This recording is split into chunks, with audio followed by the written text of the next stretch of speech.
Hey, I'm with Letoya Luckett. It's your girl Zay and Halitha, and we're here in the building at 97.9. We have a mother, Grammy Award winner, singer, songwriter, actress, entrepreneur, and many, many more. How you doing today? What an intro! I'm wonderful. How are you? I'm doing well. Let's first talk about how you juggle all these different things that you do. I don't really know. It's tiring, but it must be done. And I think what keeps me going and keeps me motivated is I'm honestly still doing what I absolutely love to do. It's not work to me. Although sometimes it might feel like work when you're doing early hours or whatever. But I really enjoy, acting. I enjoy making music. I enjoy people, meeting people. Helping people in any way that I possibly can, and fashion, all the things. So everything that I do, it brings me joy, and I think that that's what keeps me going and motivated. Keeping you going, staying motivated, which is number one, which is why we celebrate 713 today, 713 holiday in Houston. Unofficial holiday, but it's a holiday It's to a us. holiday. We know it's a holiday, and that's celebrating everything from entertainment, music, the culture, and fashion. So being said, from performing at Brentwood Baptist Church, developing your artistry as an entertainer, an original member of Destiny's Child, thriving as a solo artist, actress, and entrepreneur, you're a part of that special celebration. So what does that mean to you? What does 713 mean to you? Everything to me. It's my foundation. It's my roots. You went back to Brentwood Baptist Church back before I got baptized. I am Houston. You know, everything about me is Houston. The way I talk, the way I dress, the way I carry myself. It's something different about this city. I'm not, no shots in no other city, but the way we raise our kings and our queens and the way we allow, I felt like Houston allowed me to be creative and it encouraged creativity.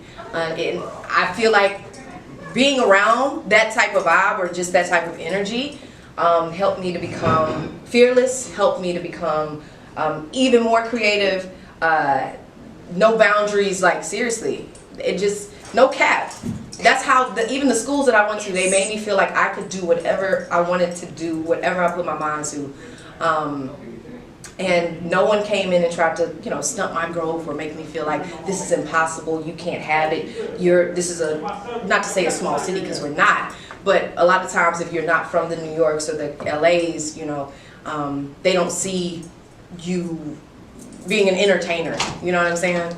But Houston, as we can see, has bred some icons. Yes, and speaking of icons, you are that icon, making an impact, influencing many women of color and young girls. And congratulations to your new show, Leaving Up to Letoya. Yeah, Leaving It to Letoya. Yes, ma'am. So through Leaving It Up to Letoya, why do you feel like it was important to launch right now? I feel like we're in a space where people need to feel like someone has been through some of the same things they've been to. I feel like I'm a relatable person. And I want especially like young women or single moms or an entrepreneur to say, hey, you're not alone in your struggle. I've been there too. I'm going through it too.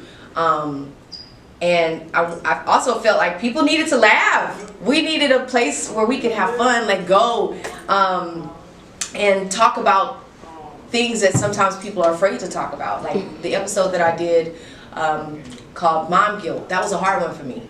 And I think that there's so many women out there that suffer from mom guilt with trying to be entrepreneurs, with trying to hold it down for your kids, for the household, which can sometimes take you away from them or make you feel like, am I not present enough because I'm trying to cover all the bases and my mind is over here and all the, so I'm covering some deep topics. We're having some great discussions, and people are feeling it so far.